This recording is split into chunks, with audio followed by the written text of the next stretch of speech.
Where there is injury, pardon. Where there is doubt, Faith. Where there is despair, hope. Where there is darkness, Light. And where there is sadness, joy. O Divine Master, grant that we may not so much seek to be consoled as to console, to be understood as to understand, to be loved as to love. For it is in giving that we receive, it is in pardoning that we are pardoned, and it is in dying that we are born to eternal life. Amen. WESN.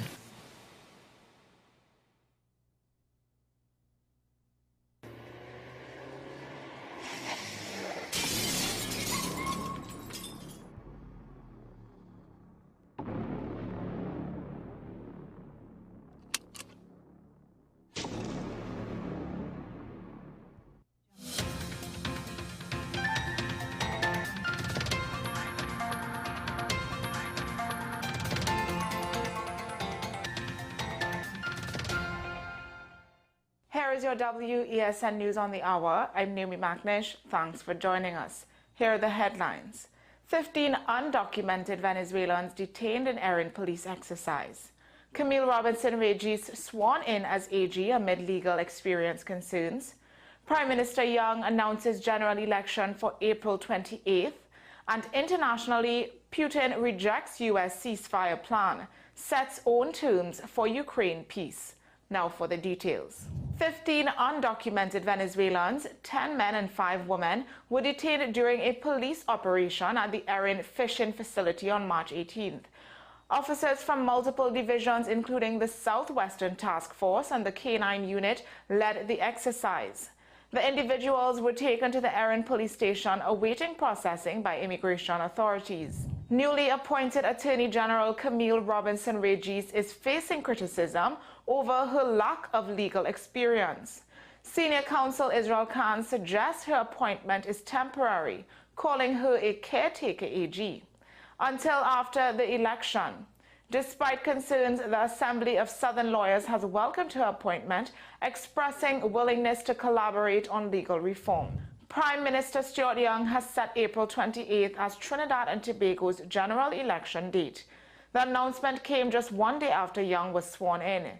Parliament was officially dissolved at midnight on March 18th, marking the start of the election period.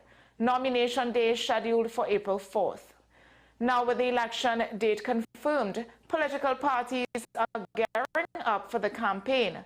Opposition leader Kamala Persad-Bissessar says the UNC is ready, confident in victory. Meanwhile, the National Transformation Alliance, led by Gary Griffith, has also been preparing for months. The People's National Movement, still under Keith Rowley's leadership, is finalizing its election strategy. A recent phone call between Presidents Putin and Trump has left Moscow declaring a diplomatic victory. Putin refused an unconditional ceasefire in Ukraine, instead setting his own conditions, including ending Western military aid to Kiev. The U.S. response was notably positive, raising questions about Washington's stance on the ongoing conflict. Well, that's news to the hour on WESN. I'm Naomi McNish. Thanks for watching.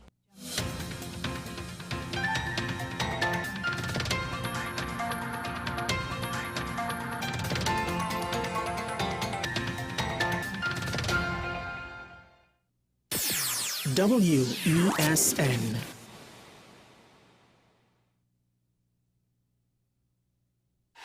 FanZone, your reliable, authentic supplier, has just gotten better. You can now visit our website www.fanzonett.com for your authentic wear and collectibles. The only place where you can use both your Visa debit and credit cards. Visit our website fanzonett.com to make your purchase today. WESN.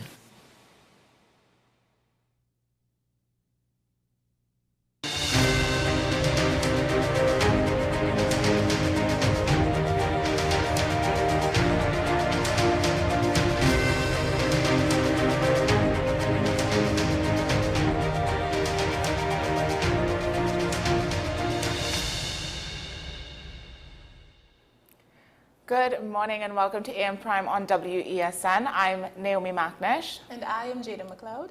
And thank you for joining us this morning. Jada, how are you this morning? Oh, I'm so happy to be here on the program once again. I'm a little bit sleepy, but we know that that's the hour for that. How about you? Same. I'm a little tired, but we'll get through the morning as we always do. Yes. So this morning we're staying on trend.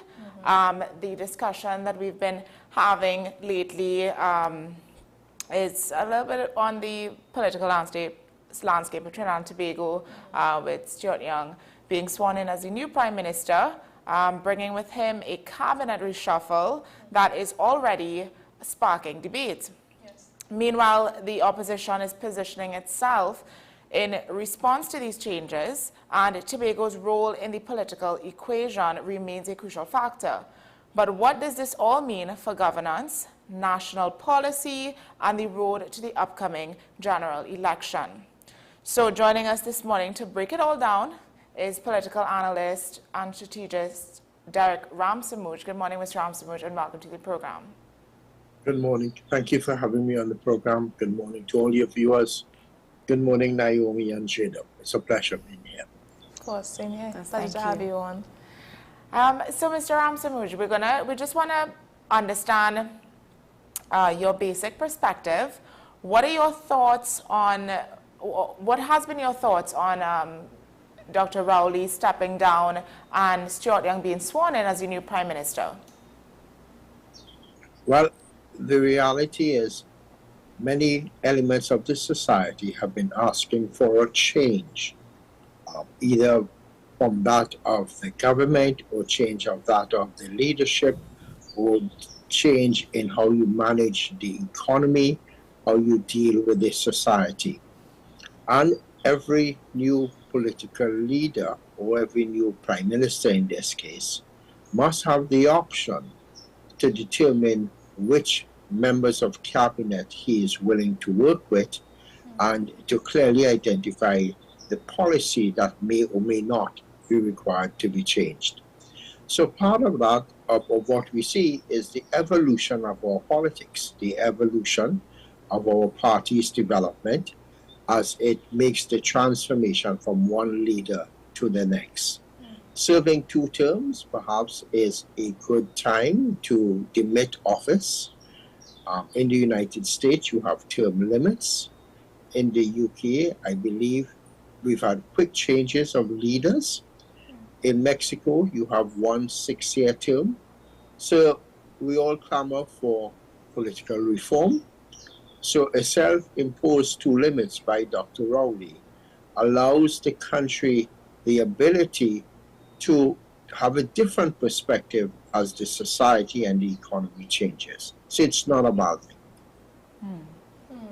So it seems that the name of what we want, what we really hearing is we want change, we want transformative change, we want change in the economic sector, social sector, everything. But how realistic is this change to happen? What are your thoughts on that? That's a functionality of our society. Everyone in our society said, we do not want this, we do not like this, whether it's dealing with cost of living, whether it's dealing with how society is kept, how the communities are maintained, how the roads are maintained. We have issues related to the level of criminality in our society. But we must recognize that while you have institutions and elements of a governance framework, to bring about that kind of change requires the society becoming disciplined enough to be part of that transformation. When you see the indiscipline, look at our watchwords: discipline, tolerance, and production are elements to drive a nation forward.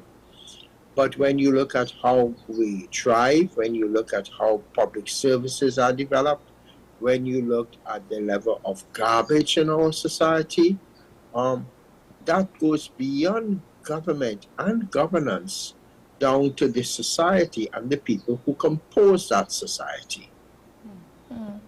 So I guess my question would be, in terms of How has priorities shifted for the electorate over the past, say, 15 years? I mean, it seems like we're still talking about the same issues. We want this transformative change and this reformation. We want less crime, we want less garbage, we want more environmental changes. How has our priorities shifted as an electorate?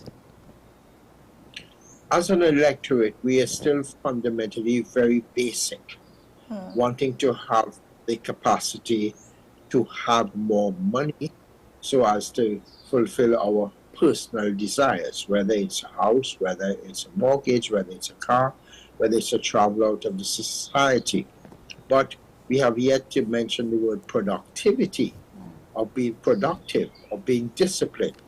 So some of the fundamental elements, regardless of how old a nation is, whether you're dealing with the United States or whether you're dealing with Europe, jobs are still a fundamental element of our daily existence. So it's an ongoing requirement to meet the needs of an ever-evolving society. So the constant is a desire to want. We always want more, and the state always has limited resources. Now, please note the difference between the elements of the state and the elements of the society when it comes to financial wealth. We all want a level of what we call freeness in our society. Our education, our healthcare, the price of energy, for example. So we want low prices, but we're not necessarily prepared to do what is required to give the state sufficient monies to give us the low prices. Example, we all look at Europe. We look at the European countries. You look at Sweden and you look at Holland and those places. But we must recognize that your tax base in these countries are by far much larger, and the percentage of your income paid in taxes is much larger to get the resources of the state to provide a quality of life. Mr. Ramsamud, just as we're on the topic of change, wanting change, with the recent cabinet reshuffle, and do you see any significant shifts in policy or in policy direction based on these changes? First of all, please call me Derek. Mr. Rams makes me feel very old.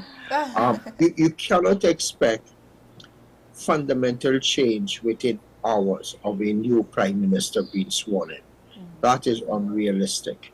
What we have to look forward to would be in the election campaign of observing what new policies or what new directions that may be offered by a new administration under a new leader of government. So we would expect to see what is going to happen with the economy, because that's where many persons are concerned. You have one of the elements being that of foreign exchange. But foreign exchange is not the issue. It's your taste pattern is the issue.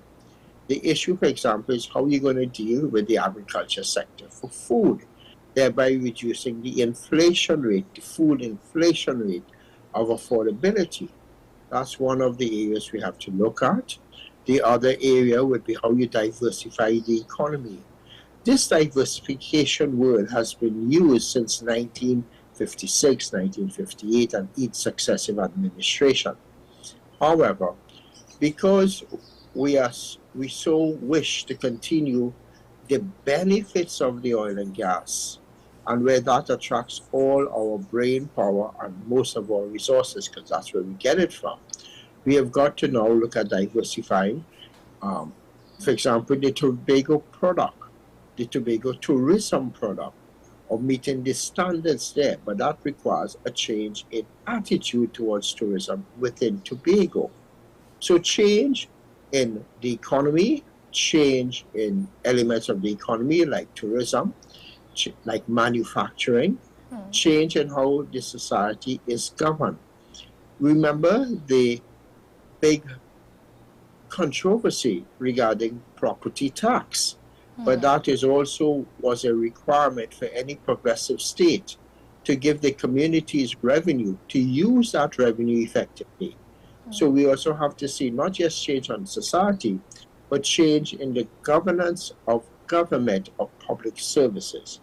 And that is what we have to look forward to, because your generation, the Gen Z population, the generation in their mid-30s, who are professional class, who have their first degree, as the case may be, or have business persons, want a quality of life that mirrors that of the first world.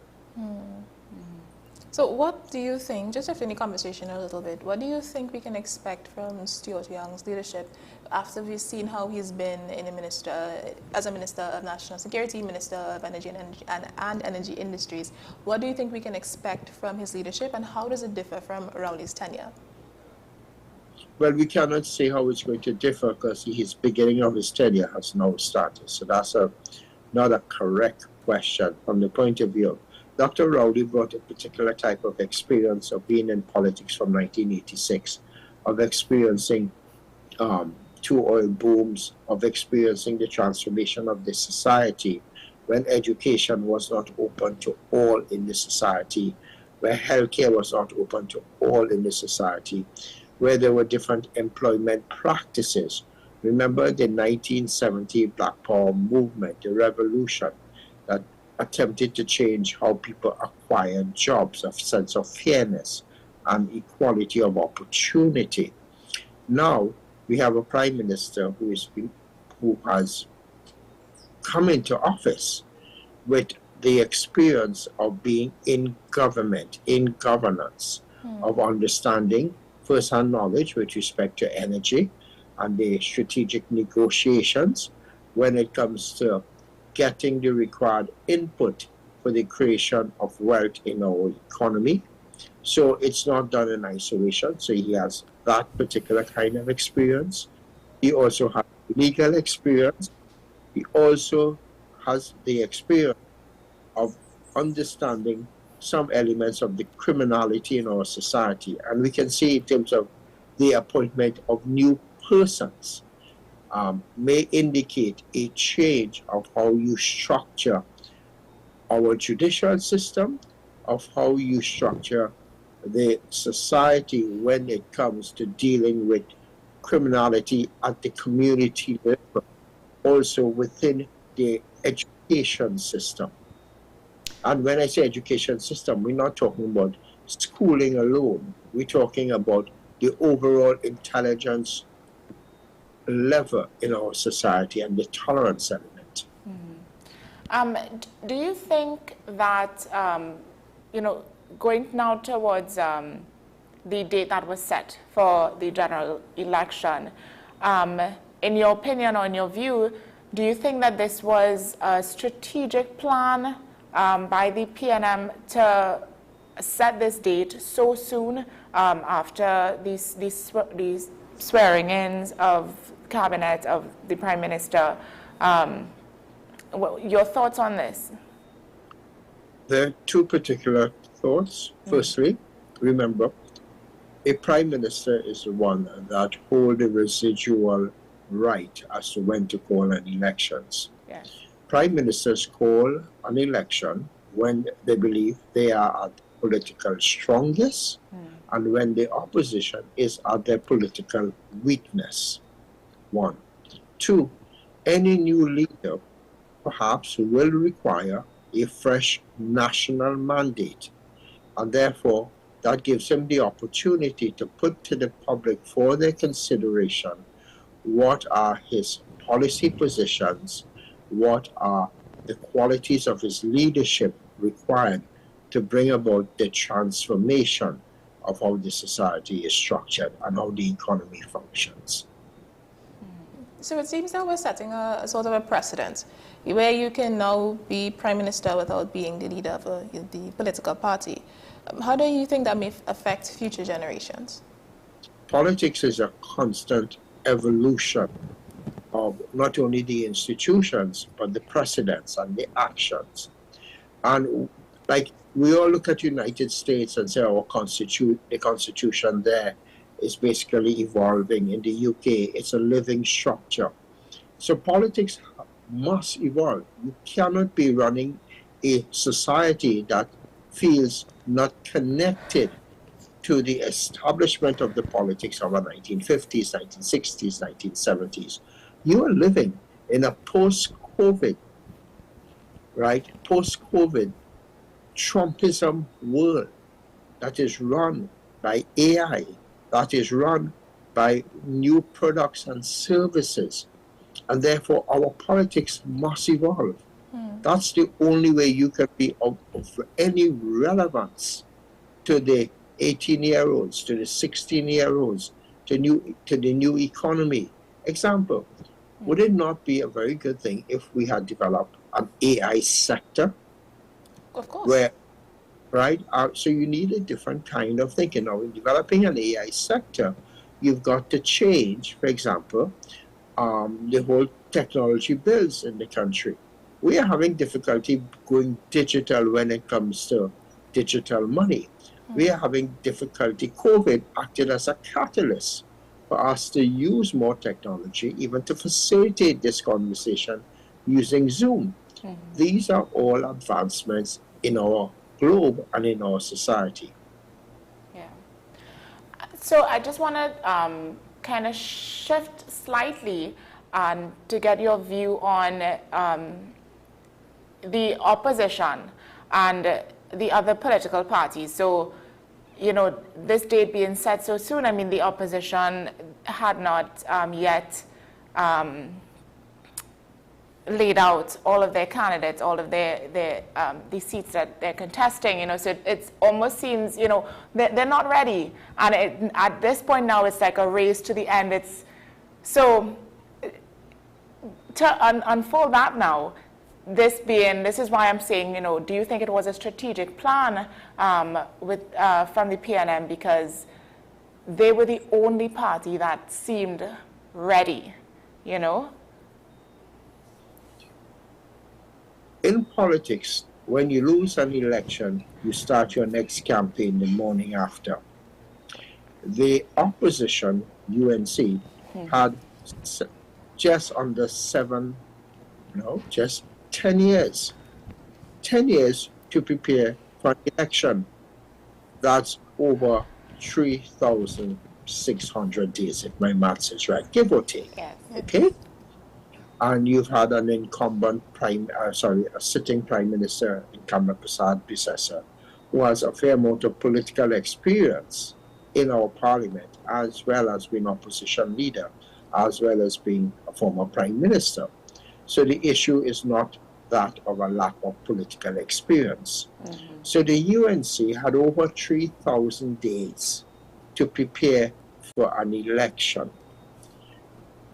Prime Minister Stuart Young was sworn in, I believe, and within 48 hours, less than 48 hours, he called an election. So if you are in politics, you have to prepare for an election at any point in time. Yes. And the opposition elements in the society have been up and down the country saying, call an election now. We want an election now. We've had numerous instances of that chant all over our country. And now that the election is called, you cannot use excuses of a shortness of time to justify your lack of preparedness. Right. So you should have already have earmarked candidates, already have earmarked new policy directions, because you've had numerous budgets to debate. So it's a question of political management. And if you are not ready, and if you cannot win an election before the date is called, then you are in political straits. Yeah. So the ruling party often has an advantage due to them having incumbency. But do you see any major vulnerabilities in the PNM strategy that not just the opposition, but say NTA or Patriotic Front may exploit? I don't think those two entities you call are fully mature as political parties. Of course. Okay, so it will be unfair. And therefore, what will happen among the opposition forces is, this concept called Scotch tapes. It's a Scotch tape type of coalition because the parties have failed to attract the resources, either in terms of human capacity or in terms of financial resources, to run an effective campaign. Let's be clear. Taking 5 minutes of media to say this is your political desire does not take away from your political connectivity of knowing every village, of being able to go in almost every community. For politics is still a people's business, and not because of social media or this of media on a whole. It allows you to express your message to the population, but the people still wish to see you, still want to touch you, still want to believe they have a direct face-to-face conversation with you. That takes resources and time to build public trust. And that's one of the issues. You need to have sufficient public trust that is intergenerational, that is based on your people seeing you grow in the eyes of the public. Yes. Go ahead. Do you think that because of all that has happened this election year, that we will see either an increase or maybe even a decrease, but some kind of change in voter turnout? It's a bit too early to work out the voter turnout. Remember, there are many more competing elements for people's interests. Yes. And to be blunt, no one is going to read a manifesto except an old fogey like myself. So you've got to find the policy to be able to put it in Twitter, put it in X. Your generation, not your person's longer than yourself. Basically, you have 30 seconds or less to sell them what you're going to do for them and to ask them for their support. So the structuring of a digital campaign is an essential tool.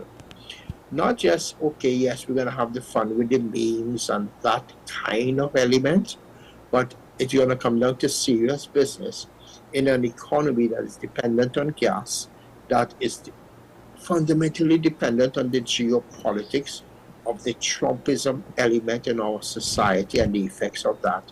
So you've got to be able to shape people's thinking in the shortest possible time. So, as you touched on the oil and gas conversation, and I wanted to talk about the dragon gas deal with Venezuela. Do you think that that's something that is this major issue in this election cycle? Do you think that that's something that if, say, Make or break. If Prime Minister Young was to somehow pull some kind of miracle out, that would be make him like a shoo-in? Mobile, I don't understand my question. I believe the society basically, with one hand, could be very contradictory in their approach. The elements of the society will criticize any leader with respect of dealing with Venezuela, certain elements. But at the same time, they expect you to be able to access that oil and gas to keep your economy going.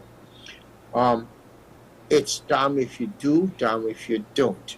But what is fundamentally important is we need to be able to keep the economy going. And the fundamentals of our economy at this point in time has to do with the gas economy.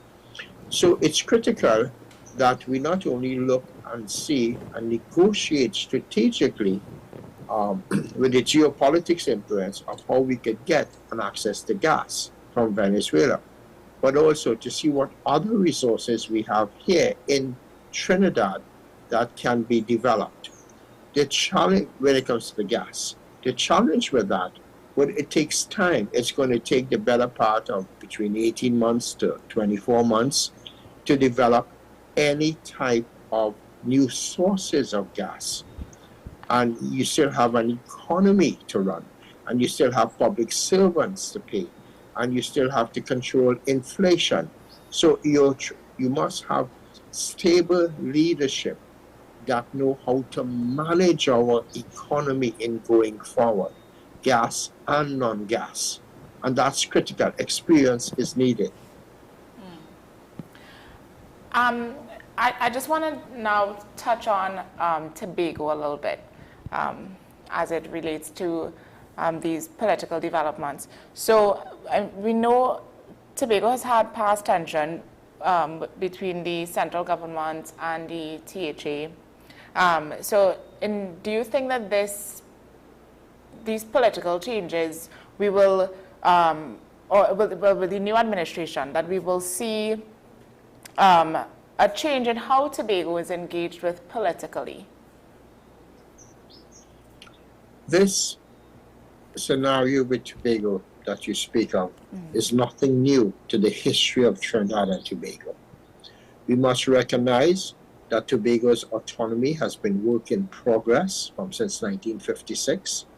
And in 1976, when A.N.R. Robinson had the DAC in Tobago, that was high on the agenda, Tobago's autonomy.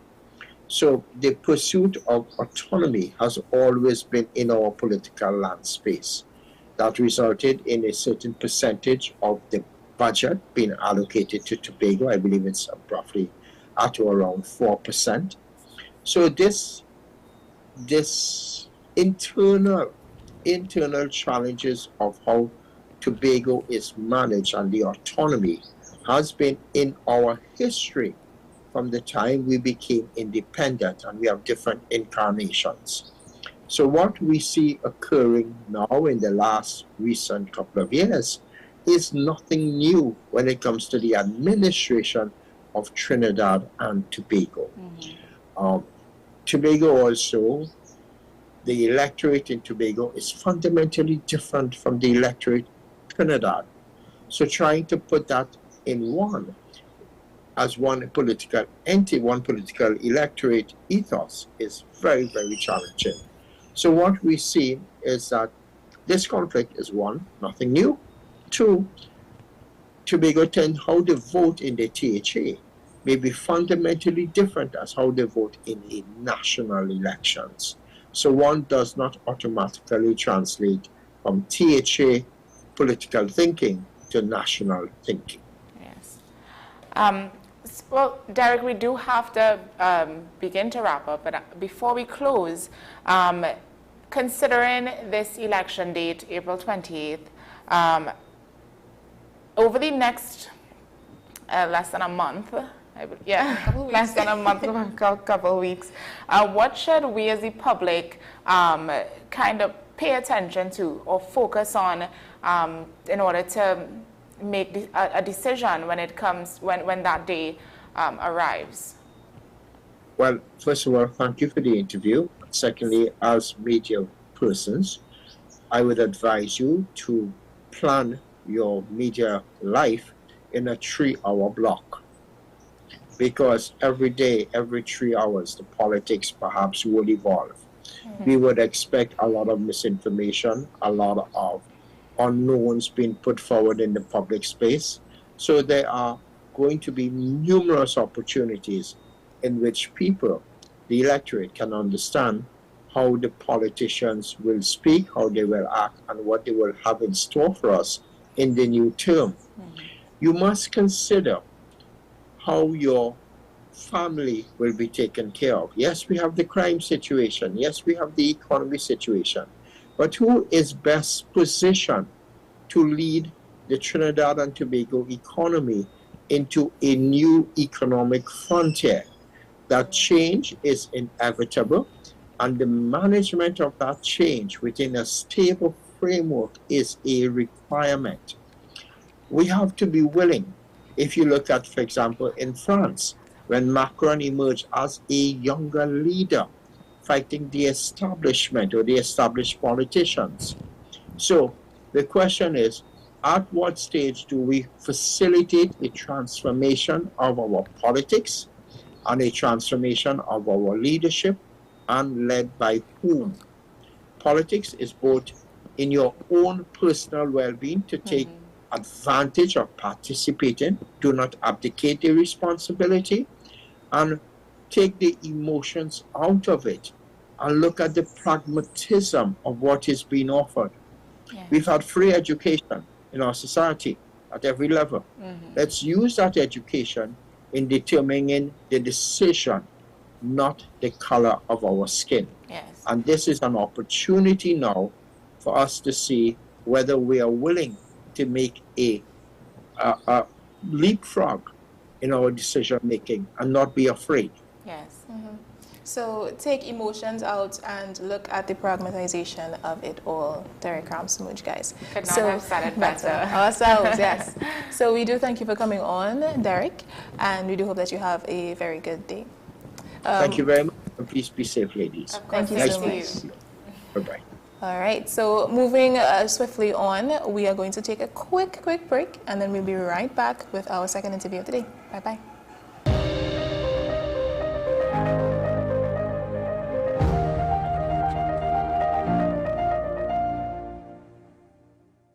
My name is Dr. Stephen Carroll, the CEO at Community Hospital of Seventh-day Adventist, and we are committed to making good private health care affordable.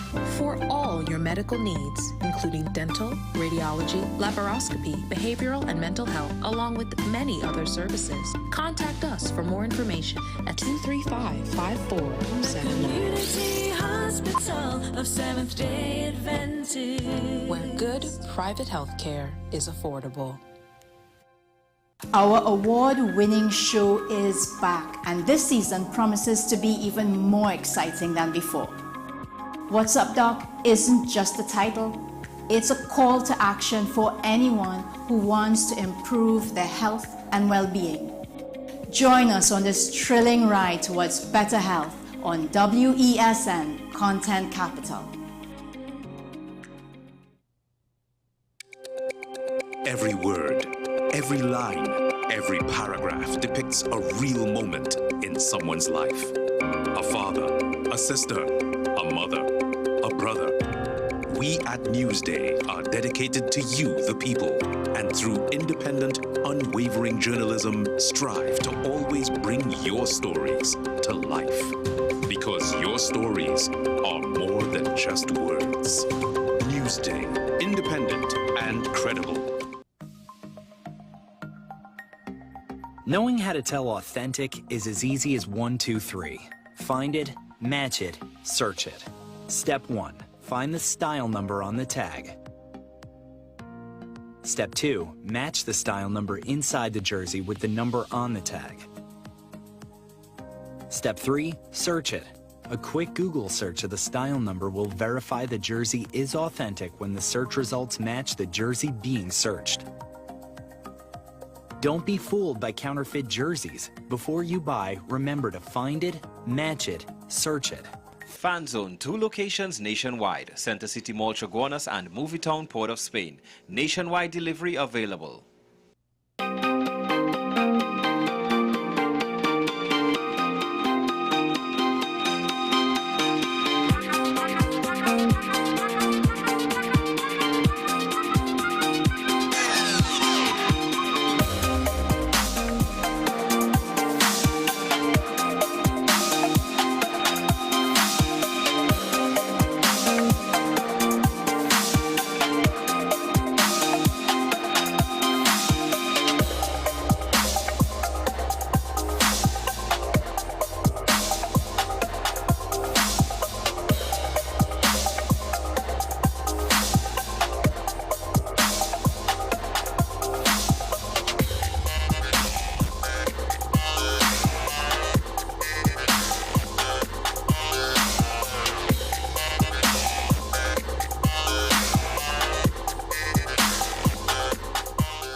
This is 10 questions. I'm Andy Johnson. The distance from where we should be in the world in going forward on our commitments with climate change. The effects of climate change that cannot be accounted for, it's called loss and damage, and we're seeing loss and damage happening so much more in this decade and the previous decade. The principal term there was this question of the correspondent banking issues. That is why we're trying to build capacity with this country here, Trinidad and Tobago, and other countries in the region. Man is not showing any signs of stopping or even slowing down. More than half of the forest in Trinidad is already gone. All the plants and all the animals and all of the nice clean water and fresh air and everything had to be on this planet for humanity to have a chance. We are small change when it comes to countries that can take decisions, and when they speak, the world listens. The General Assembly is a very democratic forum. I mean, and Trinidad and Tobago has the same vote as Canada, in spite of the obvious difference in size.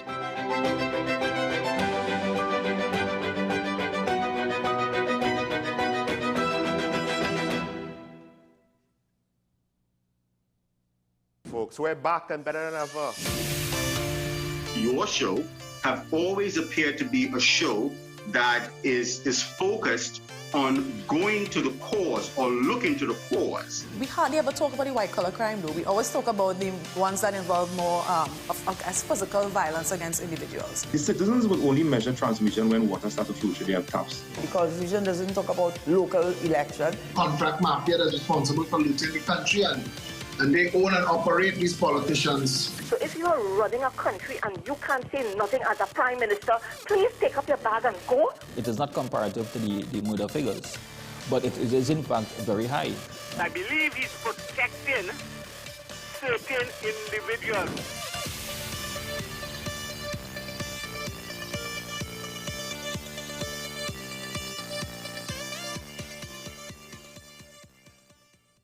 We are tackling the hard-hitting topics, some controversial topics, some topics we sweep under the rug. You don't always have to forgive in a relationship for it to move forward. If it is you are in a situation where you forgive the person, but to the detriment of yourself, what are you really doing? It is very uncommon for somebody in the younger age group to have dementia. Atheists don't not believe.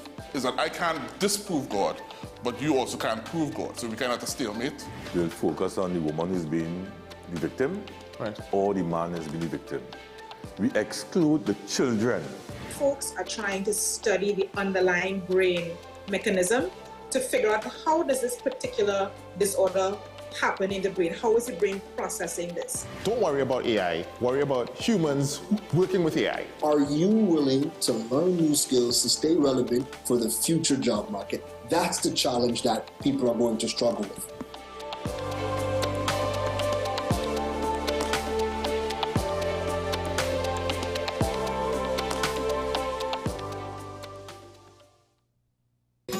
Take some time for yourself or spend some time with the family at Sandy Point Village Hotel.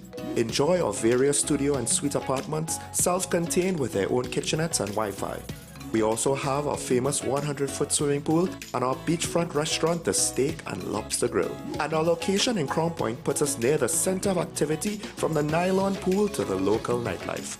Call us and make your reservations at 639-8533, 389-2378, or email us at sandypointvillagehotel@gmail.com. The best for your baby is at thebesttoys.com. From the best strollers, car seats, baby carriers, high chairs, booster seats, rockers, jumpers and bouncers, walkers, baby blankets, feeding accessories, bathtubs. Visit us in-store at Forces Flagship McLean. Shop online now at thebesttoys.com. Order via call or WhatsApp at 332-BABY. And remember, we have the best toys at the best prices.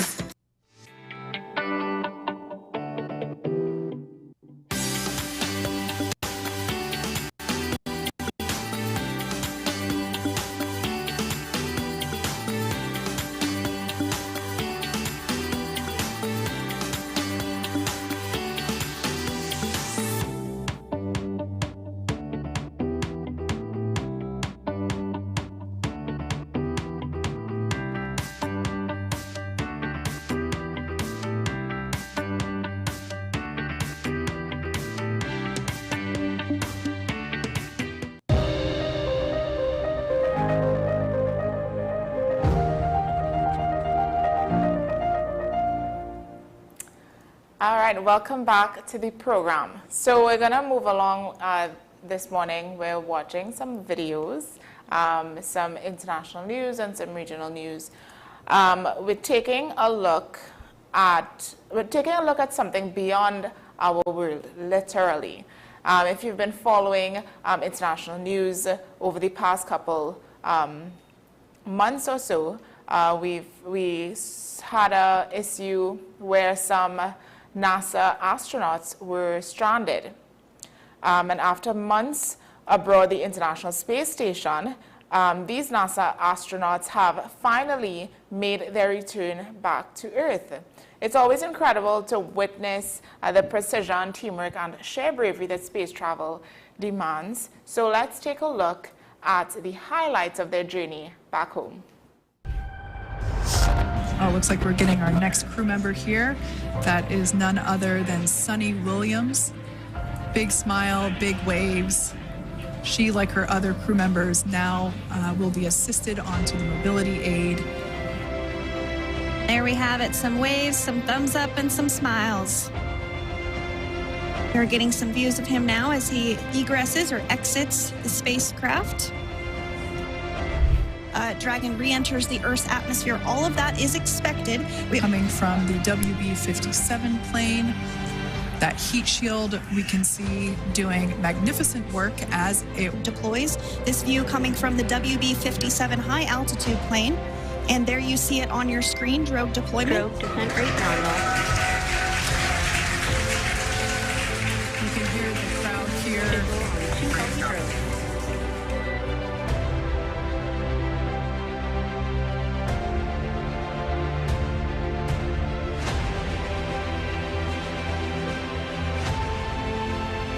So once securely on... Welcome aboard the recovery vessel. Recovery personnel are completing final checks. And there you have it. The side hatch is open for the first time since September. And there we do see Crew 9, some happy waves, smiles all around back on Earth. That is none other than Sunny Williams. Big smile, big waves. She, like her other crew members, now will be assisted onto the mobility aid.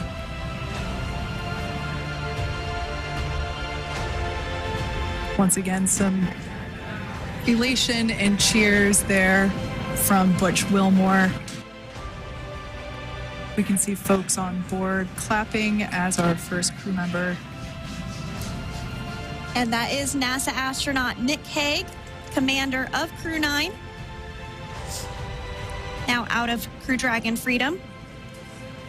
Some smiles, thumbs up, and a wave. Can't get any better than that.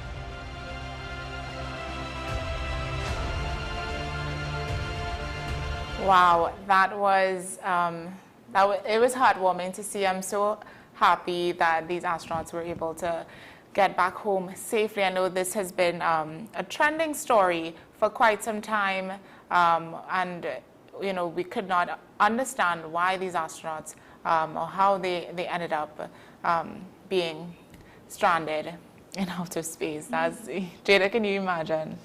No, that's completely.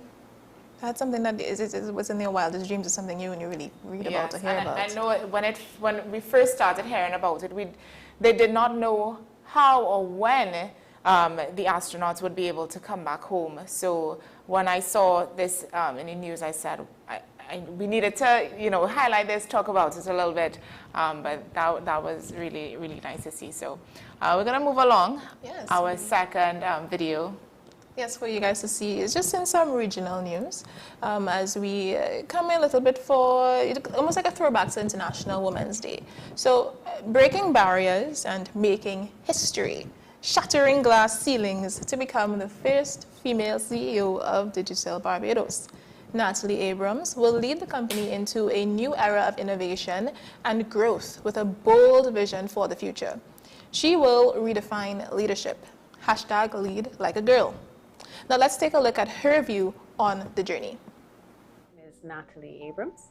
I'm the Chief Executive Officer of Digicel Barbados. I've been with this business now just about 3.5 years, second time around. This is my second time with Digicel. I can't speak to any gender-specific barriers coming into this industry in particular.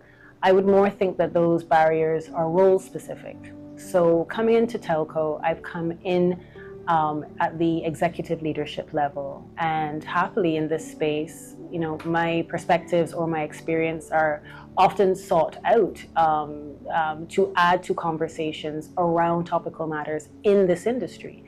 I would say that would be different depending on what role you're in. So for example, a woman who's trying to get into a functional area or working in a technical area is going to be in a different space and position. She'll be in a space that is majority male, and she will have those bumps and barriers related to being a minority in that space. So I would say barriers for me have been less about my position at Digicel in a telco right now, and I think they're very real in other roles, maybe more junior roles, more technical roles. I always advocate for defining a standard for yourself and how you wish to show up, how you wish to be seen and viewed, and then holding fast to that, pursue that relentlessly in whatever space you're in. Because no matter what your environment presents to you, how you show up, how you are perceived, and how authentic you are in that space is going to make all the difference, and it's actually going to add to your resilience in terms of dealing with challenges. Being in a leadership role, there's a certain responsibility that comes with it.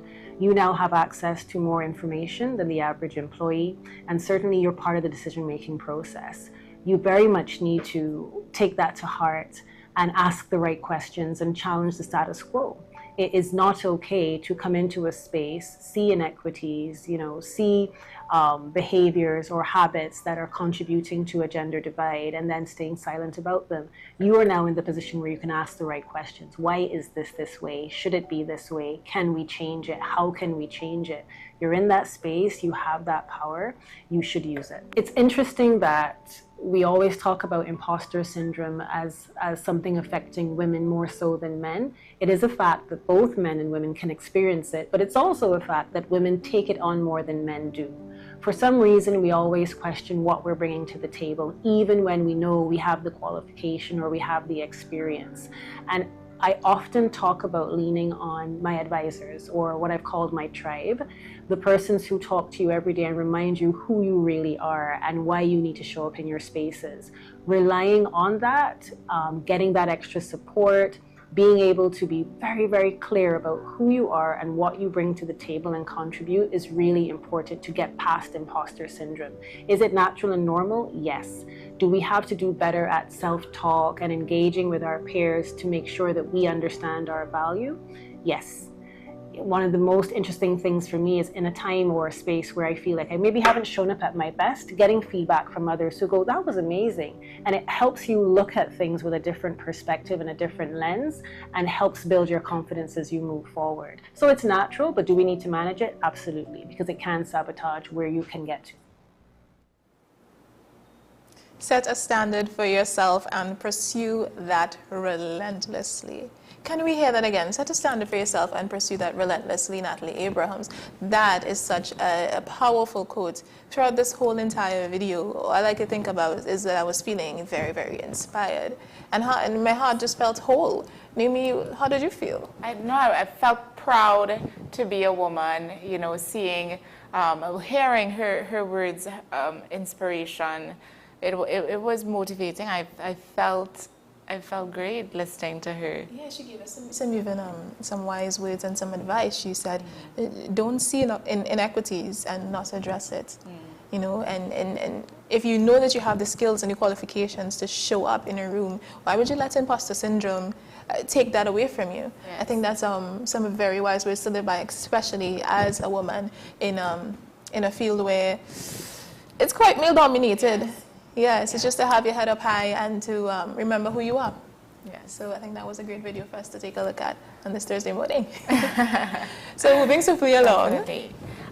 So now we're shifting to Tobago. So in case you missed it, Tobago would have recently opened their new airport, and they're soaring to new heights with this grand opening of its brand new terminal. This long-anticipated development is expected to boost tourism, enhance travel efficiency, and create new economic opportunities for the island. So we're going to take a closer look at this milestone moment, and then we'll come back and discuss it a little bit. So have a look. She has certainly become more beautiful indeed. That's how Tobago West MP Shamfa Kajul-Lewis described the realization of a brand new Tobago Airport terminal following the practical completion of the state-of-the-art facility. She voiced her gratitude to Prime Minister Dr. Keith Rowley for remaining steadfast and resolute to ensure the Sister Isle received this welcomed upgrade. This airport, with its capacity to turn over an annual figure of 3 million passengers, will translate to jobs for my constituents, economic activity for all residents, more direct flights from across the world, attracting new markets to Tobago, a stronger, more resilient tourism industry, improving connectivity while competing globally. We're in it to win it, and the sky is the limit. Endless possibilities as a result of this fine state facility. But she said the structure is only one part of the equation to raise the standard of tourism on the island. If tourism is our business, then we must be serious about service. And if we really want to fill the front of the plane, then we need quality hotel rooms, and guest houses must be properly managed and maintained. Finance Minister Colm Imbert reminded that the construction of the facility started in the middle of the pandemic in July 2020, noting that it was completed at a fraction of the cost compared to the cost of other airports. On a cost per square meter basis, this terminal was delivered at approximately US $6,000 per square meter, significantly below the Caribbean average of approximately US $11,000 per square meter, and the global average of approximately US $13,800 per square meter. In other words, the team, NITCO, the consultants, Airports Authority, Ministry of Finance, everybody involved, we have built more for less. Works and Transport Minister Rohan Srinan urged Tobagonians to take full advantage of the business opportunities arising out of the new facility. What will come out of this is a big commercial sector. There are a lot of concessionaires that can participate. There's a lot of commerce going to take place here. There's the opportunities for car rentals, duty-free shops, restaurants. A lot of concessionaires have to participate if this airport is to be successful. Minister Imbert, meanwhile, hailed the construction of the airport, pointing out that certain features are not even seen in other Caribbean tourism destinations. The new terminal, as you will see, is equipped with air bridges to provide passengers with a comfortable and sheltered boarding and disembarking experience. This is a first for Tobago. Not even Barbados, which is a huge tourist destination, has loading bridges. Final completion of all remaining elements of construction are expected by the end of April, with final testing and commissioning immediately thereafter. NITCO Chairman Herbert George said the revised contract sum for the facility is US $129.8 million. The old terminal, meanwhile, will be repurposed into a dedicated cargo and administrative center, with Tobago having for the first time a dedicated cargo terminal, allowing goods to move in and out by air with greater efficiency. The first plane with passengers will be able to utilize the new terminal building by July 2025. Sonolala, TTT News. Wow. Yeah. Wow. That's all. Yeah. New airport. New me. Yes. I'm so happy for Tobago.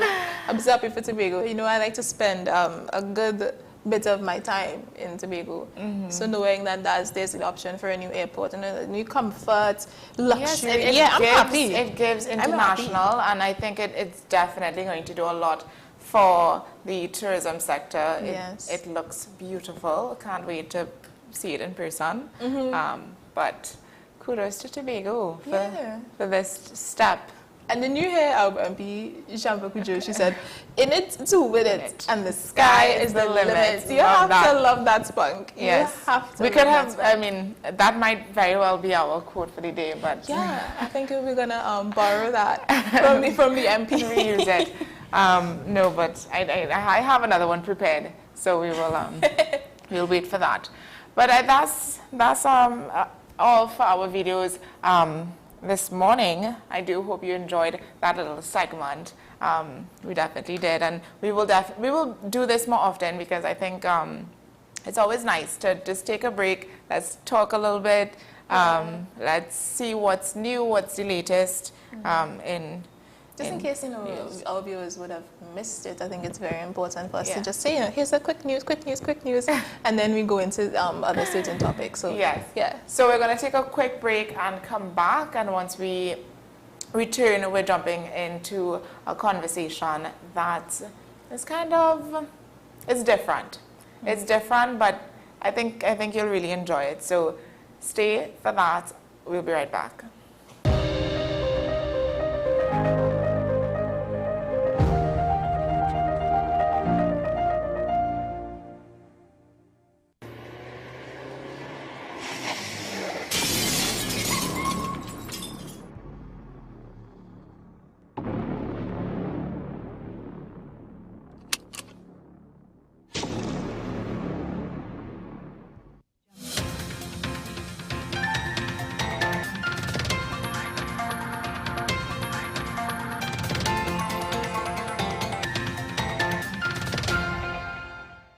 Here is your WESN News on the Hour. I'm Naomi McNish. Thanks for joining us. Here are the headlines.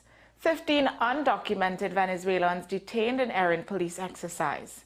Camille Robinson-Regis sworn in as AG amid legal experience concerns. Prime Minister Young announces general election for April 28th. And internationally, Putin rejects U.S. ceasefire plan, sets own terms for Ukraine peace. Now for the details. 15 undocumented Venezuelans, 10 men and 5 women, were detained during a police operation at the Erin fishing facility on March 18th. Officers from multiple divisions, including the Southwestern Task Force and the K9 unit, led the exercise. The individuals were taken to the Erin police station awaiting processing by immigration authorities. Newly appointed Attorney General Camille Robinson-Regis is facing criticism over her lack of legal experience. Senior counsel Israel Khan suggests her appointment is temporary, calling her a caretaker AG, until after the election. Despite concerns, the Assembly of Southern Lawyers has welcomed her appointment, expressing willingness to collaborate on legal reform. Prime Minister Stuart Young has set April 28th as Trinidad and Tobago's general election date. The announcement came just one day after Young was sworn in. Parliament was officially dissolved at midnight on March 18th, marking the start of the election period. Nomination day is scheduled for April 4th. Now with the election date confirmed, political parties are gearing up for the campaign. Opposition leader Kamla Persad-Bissessar says the UNC is ready, confident in victory. Meanwhile, the National Transformation Alliance, led by Gary Griffith, has also been preparing for months. The People's National Movement, still under Keith Rowley's leadership, is finalizing its election strategy. A recent phone call between Presidents Putin and Trump has left Moscow declaring a diplomatic victory. Putin refused an unconditional ceasefire in Ukraine, instead setting his own conditions, including ending Western military aid to Kiev. The U.S. response was notably positive, raising questions about Washington's stance on the ongoing conflict. Well, that's news to the hour on WESN. I'm Naomi McNish. Thanks for watching.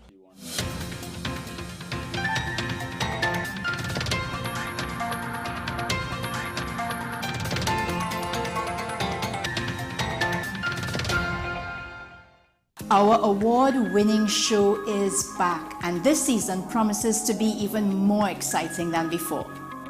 What's Up, Doc isn't just a title. It's a call to action for anyone who wants to improve their health and well-being. Join us on this thrilling ride towards better health on WESN Content Capital.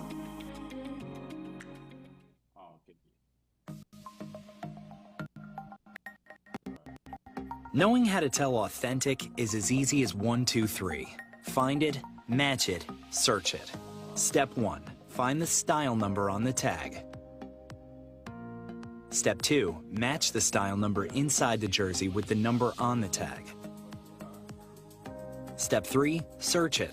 A quick Google search of the style number will verify the jersey is authentic when the search results match the jersey being searched. Don't be fooled by counterfeit jerseys. Before you buy, remember to find it, match it, search it. Fan Zone, 2 locations nationwide. Center City Mall, Chaguanas and Movie Town, Port of Spain. Nationwide delivery available.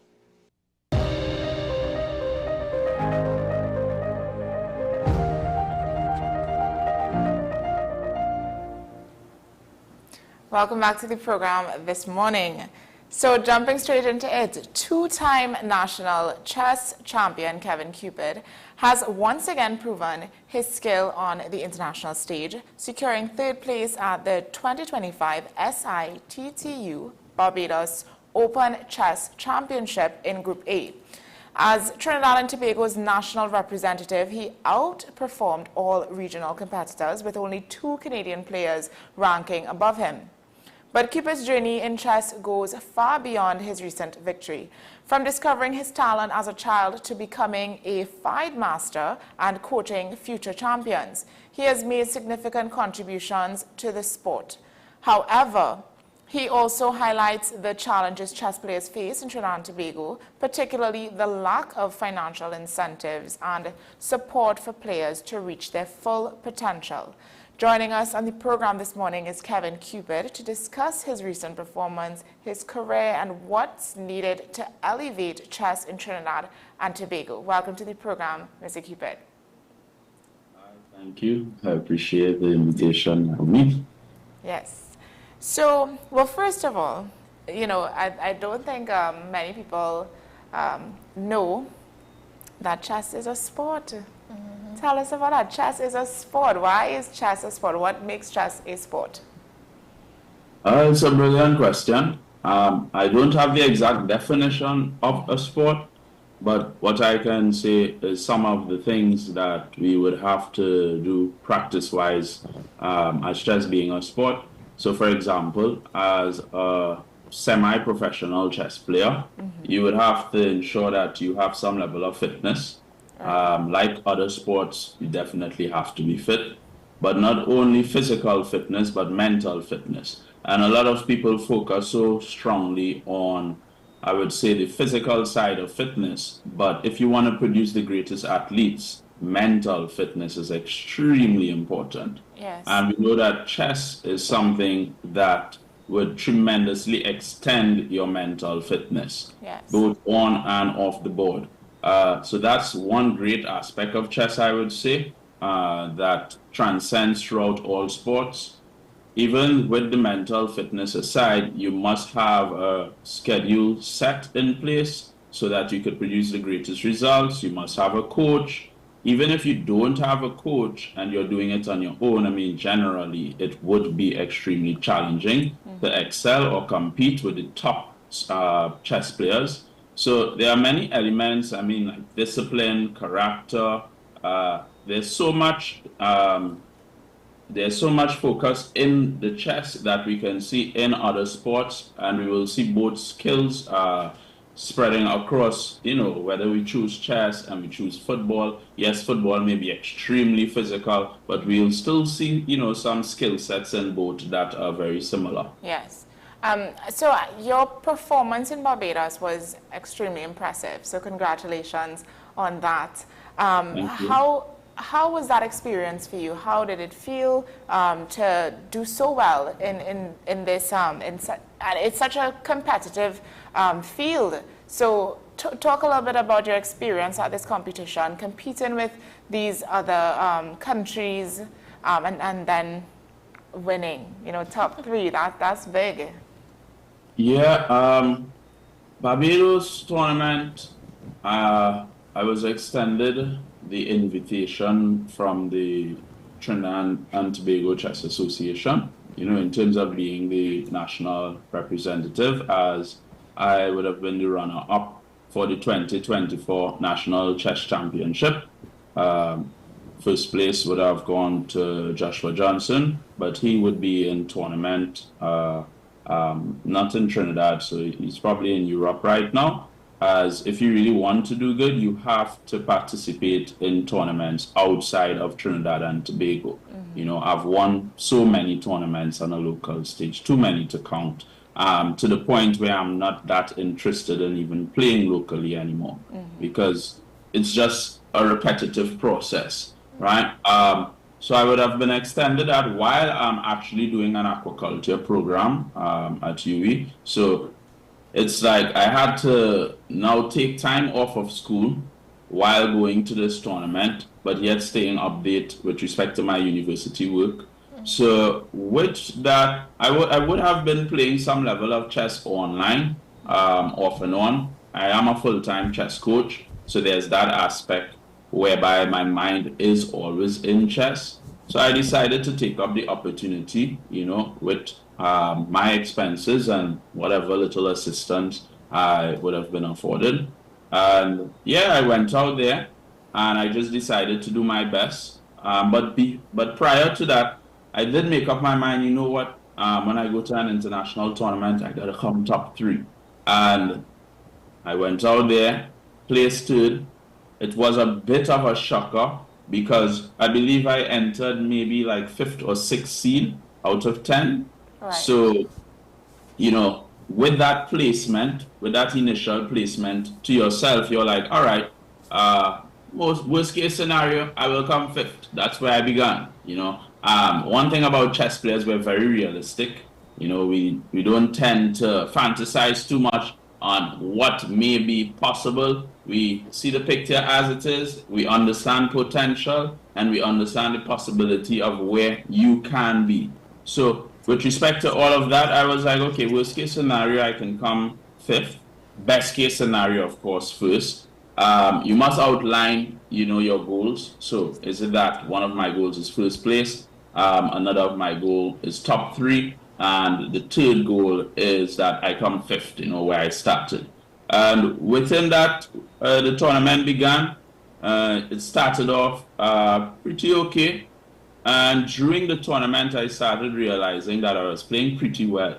You know, maybe I built up my momentum. And then from there, I even played the Grandmaster. When I played the Grandmaster, that game went on pretty long. It was maybe at least 60-something moves. And then even at the end of the game, even though I lost, the Grandmaster was like, you just missed this move here. And then I think it's at least a draw. I need to offer you a draw here, you know. So when I saw the move, I was like, oh my goodness, so true. Right? And in that position, I know you all may not be that familiar with chess terms, but I was down a couple material on the board, but at the same time, my position was really good. My position put a lot of pressure on the Grandmaster. So in the end, I realized, wow, this was not a normal game. The same thing happened when I played the International Master, both of them being from Canada. Okay, as a matter of fact, in the game against him, I was completely winning. And then I made a simple mistake, and that cost it. Because at that level, what happens is they have so much experience and they play so much tournament. Literally, one little error, the game is over. Yeah. You don't have any room for slipping up, so to say. All right. So yeah, I played both of them. They were the top players, and I realized if this is how I am playing against the top players, then imagine how I'm going to play against everyone else. So it was just maintaining that consistency of play throughout the rest of the tournament, and that was able to produce the 3rd place result, of which I was pretty happy, yes. Especially considering there was a nice prize fund at the end. Yeah. Yes, that's really nice. So I have a follow-up question.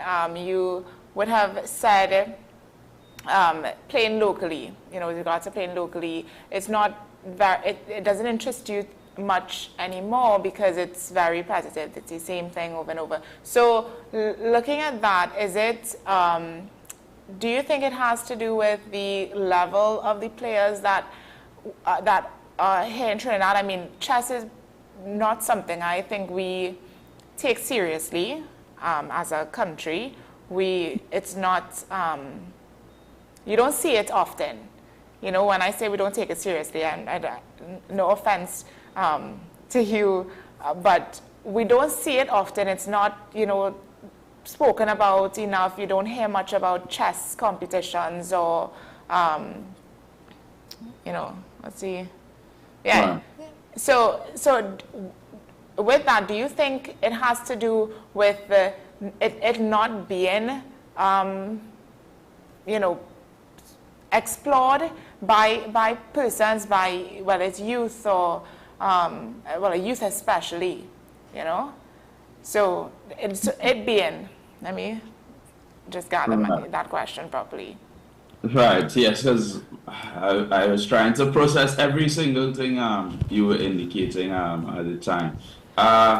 From a local perspective, why have I not been that interested in playing tournaments? I mean, for example, one thing we know for sure is what we call opportunity cost. And everything you do forgoes something else. So let's just assume that I were to play every tournament, that takes place locally, which I have done already. Like any tournament I see, I play. Yeah. And that would have been the time when the focus was solely on playing chess, right? And with that, there were years like 2015, I won everything more or less. You know, maybe here and there I might have came third or something in some tournaments, but I was the best player for that year. Then 2016, I produced that result again. And then generally in tournaments, I come top 3 for most events. So I've done it, I've seen the result. You know, from a financial perspective, the result is maybe like 1,500 to, let's say, about 3,500 in terms of the first prize. You know, from the time you drop below the first prize, it varies, okay? And I've done that so many times, and what I realized is it's not a guaranteed result for success as an upcoming young man. You want to have a vehicle, you want to set yourself in a certain way. And yeah, I was like, okay, it's more of a hustle than something properly rewarding. So with that, I had to pull back a bit from the actual playing of tournament level. I mean, the next aspect is that you play tournament level, you do really well, you're the top in Trinidad and Tobago, even if you're in the top 3, right? Let's just say, you know, sometimes I come third, I come second, maybe I did not place in a tournament once in a while. But at the end of the day, you're certain that you're among the top in Trinidad and Tobago. After that, let's say I go to a tournament abroad, a serious tournament, and then you realize that they are like 9-year-olds, 12-year-olds, 11-year-olds, they're playing tournaments continuously, and they're playing against top players in the world. Now you have to face them. You've only been playing in Trinidad and Tobago, and you haven't even been afforded prizes that could allow you to propel yourself, prizes that could allow you to play more tournaments, prizes that could allow you to hire a coach or maybe a second for international events. So basically, it's a bit of a delusion that might be created. And that delusion is that you perceive that you are really good, you know, until you go outside and then you realize you're not that good. Reason being, you really don't have the resources, the means, maybe even the mental fortitude to really, you know, participate out there and perform at the level you need to. So, you know, it's many reasons like that and more. Yeah, but I would leave it as that for now as to why I don't see an extreme motivation in playing locally. Yeah. And you have to add to that now that before, when I played a lot of tournaments, as I said, I was just a player, but now I am both a player and a coach. Yeah. So if I am playing tournaments, all right, what I am giving up is the ability to coach my students. Okay, if I am playing tournaments, what I am giving up is the ability to earn more money from simply the things that I do in my life, which would be coaching and other things, you know, other businesses. So yeah, that's mainly it. The opportunity cost with things. You have to take a real perspective on it. Yeah. You have to be honest with yourself and from a decision-making point of view, yeah, I decided I'll pull back a lot on local tournaments. On that, Mr. Keep it out, Kevin, if I may.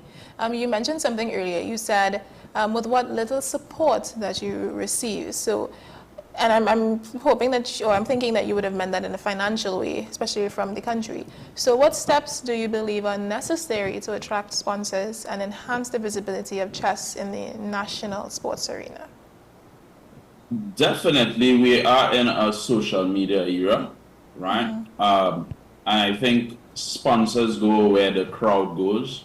So if the crowd or the population, they don't know about chess, they don't know who's the current chess champion, they don't know who are the top chess players, a lot of don't knows, then as a sponsor, why do I sponsor this? All right? Because in the feature for the Newsday recently, I would have indicated of the nice prize fund for the Poetry Grand Slam, right? First Citizens Poetry Grand Slam. And I've observed it for a while, and I would believe, I did not do great research on this, but just based on observation, the audience size for the Poetry Grand Slam is huge. Yeah. So with such an audience, it's easy for others to come on board and say, listen, I would really like to be part of sponsorship of this. We know it's mainly sponsored by First Citizens, but at the same time, once you have an audience involved in something, and the bigger the audience, then the bigger the potential for really good sponsorship. And as a matter of fact, sponsors will feel like they're making an impact on great numbers. So I do feel like that is an area that really needs working on in every way possible. I have been trying to work on that myself, as I have my TikTok, I have my YouTube channel, I have my Facebook page, I have my Instagram page, everything Cupid Chess Academy, and then there's Trini Cupid on the TikTok. So I really try my best to put out chess content there. And it's not just for me or Cupid Chess Academy, but it's also for chess on a whole. You know, like you raise the awareness of chess, then it means more people become involved. More people becoming involved means more interest, more passion, more kids. Like everything just goes on a grand scale. Right now, I believe it's more on a micro scale. And on a micro scale, it's very difficult for us to increase the finances that are available. It's difficult for us to source talent and many other things. Yeah, so I hope I answered your question well. Yes, you did. How would you say your international experience influenced your perspective on chess development in Trinidad and Tobago? What's like the big difference? Okay, so what year was it? I believe 2016. Yeah, 2016 I would have won my first national championship. And, you know, I was like, whoo, yeah, I'm the boss now, no? Like, I worked so hard for this, because I would have been studying chess every single day. Yeah. Like, every single day I was in university. And as soon as a class is over, I'm with a chessboard and a book, and I'm in the library. At that time, I did not even have a laptop for my, like, chess development. So, yeah, I did all my studies, won the national championship. I'm like, yeah, I'm going to be great now, you know, I'm going to work towards Grandmaster title and everything. And I went to the US for a tournament. And when I went to the US for that tournament, played against many players. I played against a kid. He could not even sit down on the seat fully. You know, his legs were there shaking. You know, his legs can't touch the ground. His mommy in the background with his water bottle. You know, and she's watching one in the game. Generally, the parents not really supposed to be around the game, but this is my first time, you know, really. I would have been a lot in the Caribbean and played a lot of regional tournaments, but it was my first time in the US. You know, in your mind, you think about the US as a grand scale for things. So I'm like, yeah, cool. Played against this kid.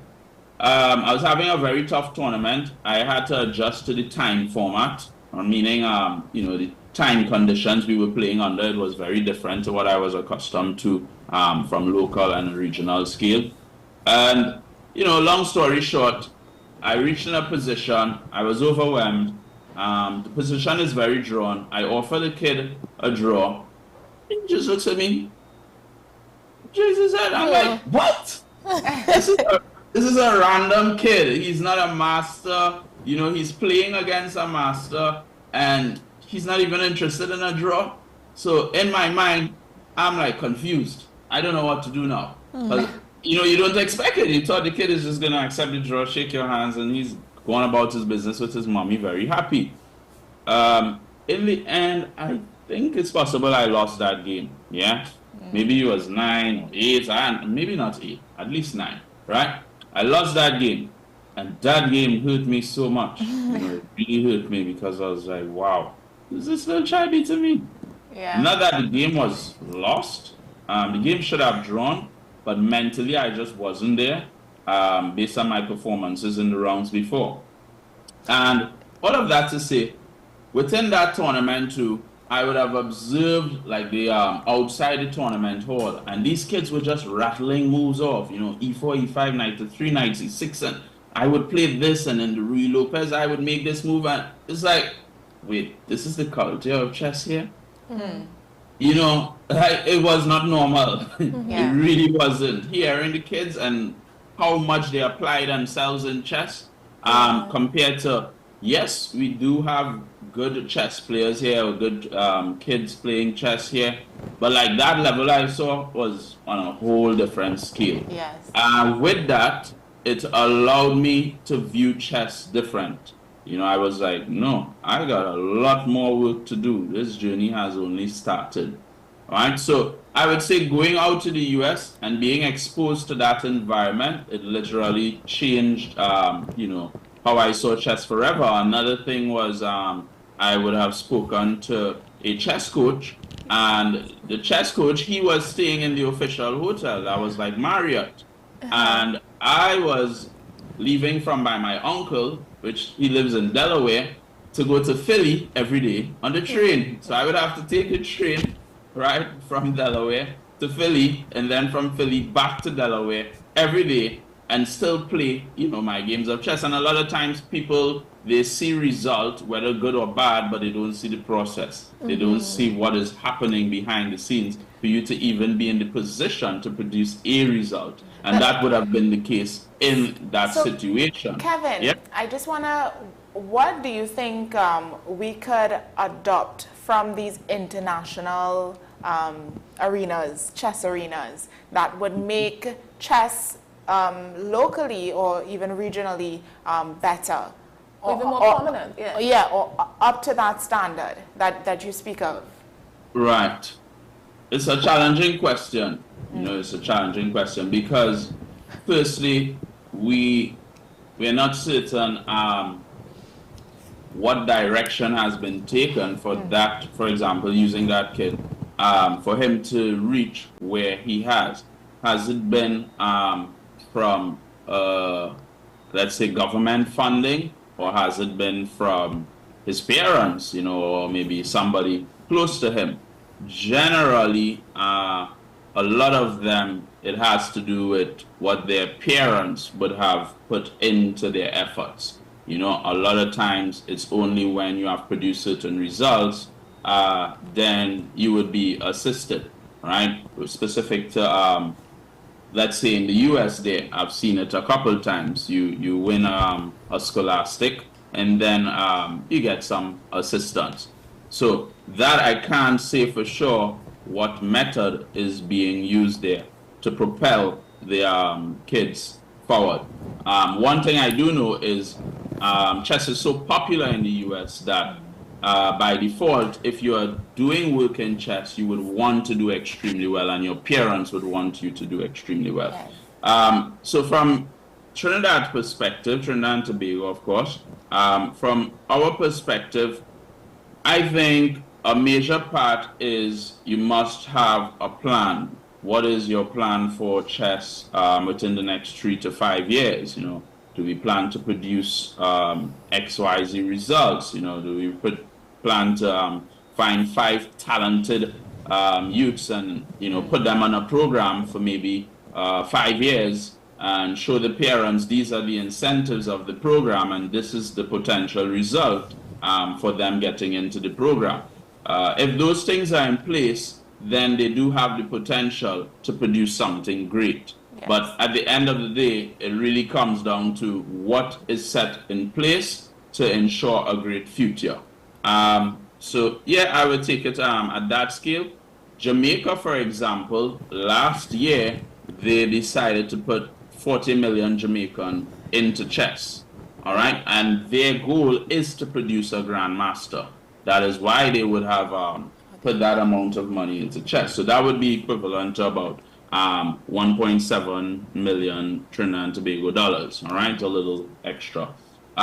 So yeah, it really comes down to setting a plan. There are lots of coaches locally, so maybe a discussion could be had between maybe the Ministry of Sports, the Trinidad and Tobago Chess Association, and some of the top coaches or coaches who have simply produced results. Mm-hmm. And yeah, you set something in motion. Yeah. I would say it like that.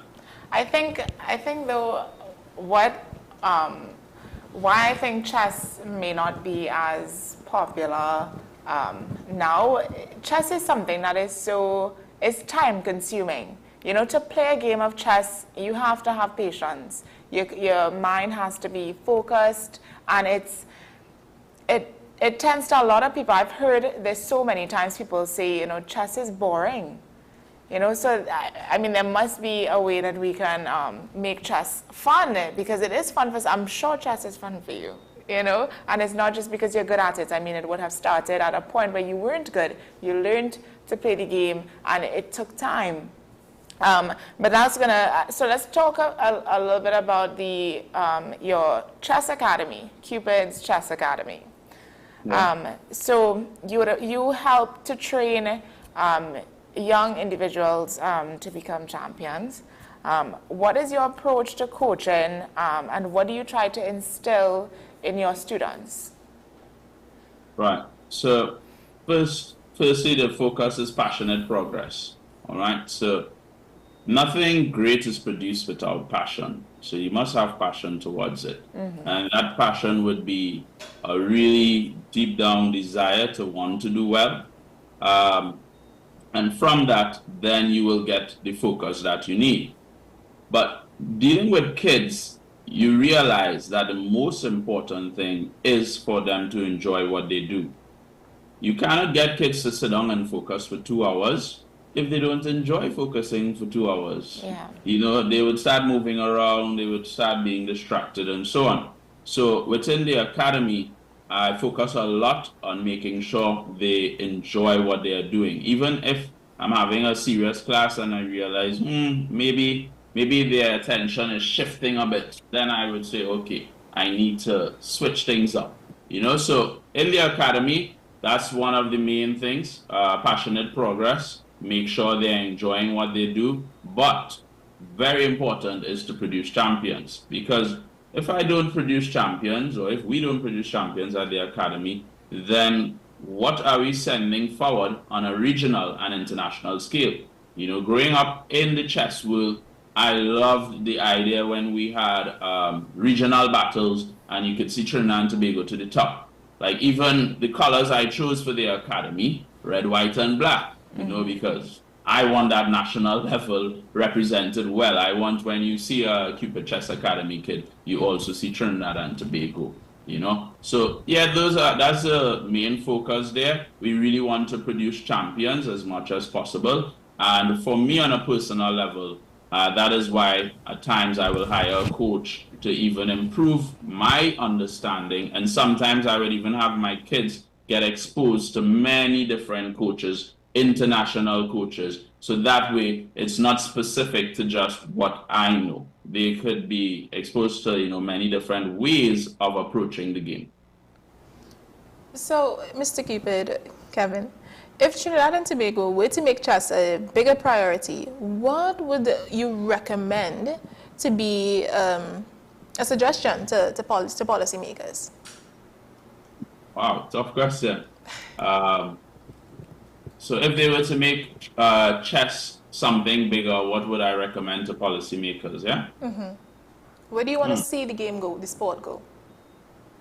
I would want to see the sport go all the way to the top because it's not impossible, right? I can't remember the population size for Iceland, but I remember it being small, and they've produced chess grandmasters.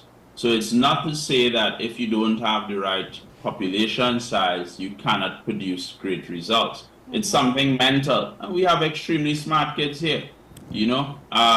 So yes, that's one aspect in terms of producing something great or great players. The other aspect, I believe, is we must be aware of some of the challenges locally. Crime is a big one, right? It's just the reality. Whether people want to face it or not, it is there, it is at your doorstep, and it might be even closer. And with that, an investment in chess, right, would mean that you have critical thinking. You have people they're not rushing into decisions anymore. They take their time, they process, and then they make a decision. You have compartmentalization. Okay, I've had a stressful workplace, but now I'm heading home. Am I going home with that same energy? Am I going home with that same mental, resilience or lack thereof? So with that now, the ability to compartmentalize would say that, no, that stays on the work. I'm going home. I have to deal with my family and deal with that as it is. That's a whole different arena. And I think these are things people lack tremendously, some level of emotional fortitude. Sometimes we might see a lack in that too. So I feel like an investment in chess would mean an investment in the mental of individuals. And with that mental being in the right place, there's going to be an effect all around, all across the board, and it will affect each area that we focus on, not just chess. Yes. Is chess an Olympic sport by chance? They have been working a lot to get it to that level, but currently it's not. It possibly might be in the future. The most we have, though, closest to the Olympic level, I would say, is the Chess Olympiad, which would happen once every 2 years, where you have maybe at least 178 countries participating. Yes. And you go as a team. Yeah, so that is the closest, but currently no. Okay. So, well, we do have to wrap up, but I just want to ask you, do you have any upcoming competitions that we can, Yes, there is the subzonals. Subzonals takes place next month. I believe it's around I don't know the exact date. It might be the 12th, okay? And subzonals is a big event because it's regional, right? It's regional. Yeah, we'll have regional players. It could have been considered international to some degree, but the format has changed a bit. Before, we would have had the Dominican Republic, we would have had Venezuela participating in our zone, but it's changed up now, so it focuses more on the Caribbean players. And what subzonals offer is, if you come first in subzonals, you're then able to qualify for World Cup. Now, in the World Cup, if you come in the top 3, so World Cup would be in India this year, sometime around between October to November. All right. If you come in the top 3 in World Cup, then you qualify for candidates. And if you win candidates, you actually qualify for the World Chess Championship. So that is how serious subzonals, which is next month, is. That first spot is like everybody's going for that first spot. So that's the most important event carded for us. We're going to have a lot of regional players coming. Obviously, they're going to be spending some money. So, they'd spread some US around in the country. And yeah, I think it's going to be great. Are you looking for financial support for these competitions, these upcoming competitions? Yes, financial support will always help in terms of preparation for the competition. Currently, I am my own coach because it has been very expensive paying for a coach, and I can't continuously maintain it. So if I do get financial support, it would be one for a coach, and two, it would be for me to be able to play international events more regularly. Right. Because subzonals aside, you need that exposure, let's say in the US and Europe, if you really want to become great in chess. Otherwise, like I told you, you just continuously play locally, and the result for that, you already know. Yeah. Well, okay, Mr. Cupid. We do have to come to a close, but thank you so much for joining us and having this conversation with us. We wish you all the best in subzonals. Yeah. I don't know if it would, I'm pretty sure it would be, we can stream it live, possibly.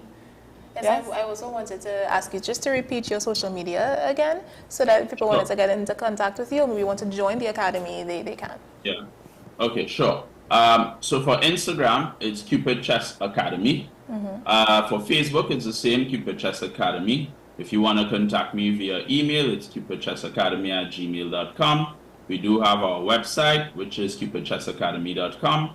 And on TikTok, I really love the following. I'm trying to get to 1,000 followers so I can start going live and, you know, posting chess for everyone. It's Trini Cupid. So TRINICUPID. Yes? All right, beautiful. Lovely. Thanks so much for joining us, Mr. Cupid. We do hope that you have a beautiful day. Thank you, y'all. I really enjoyed the interview. Yes, I'm glad. Us too.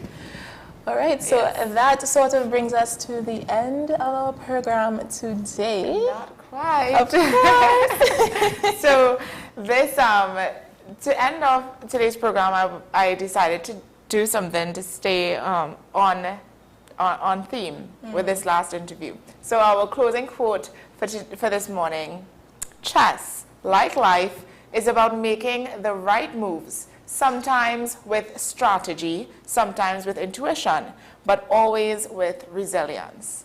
And this is quoted by Unknown. But what do you think, what do you get from that quote?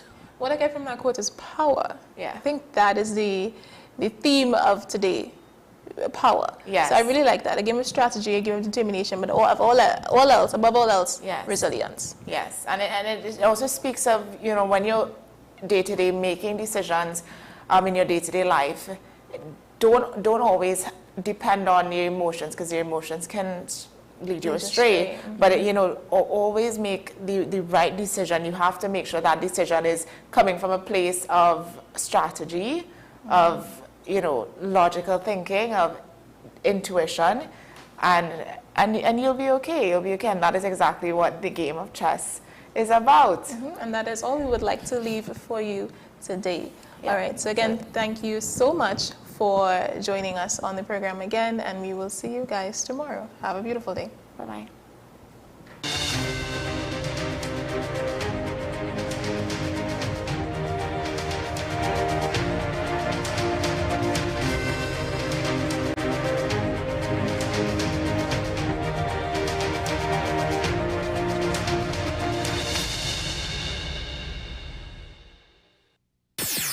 WESN.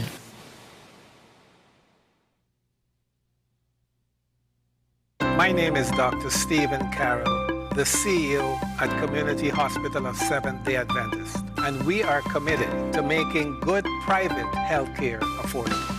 For all your medical needs, including dental, radiology, laparoscopy, behavioral and mental health, along with many other services, contact us for more information at 235-5479.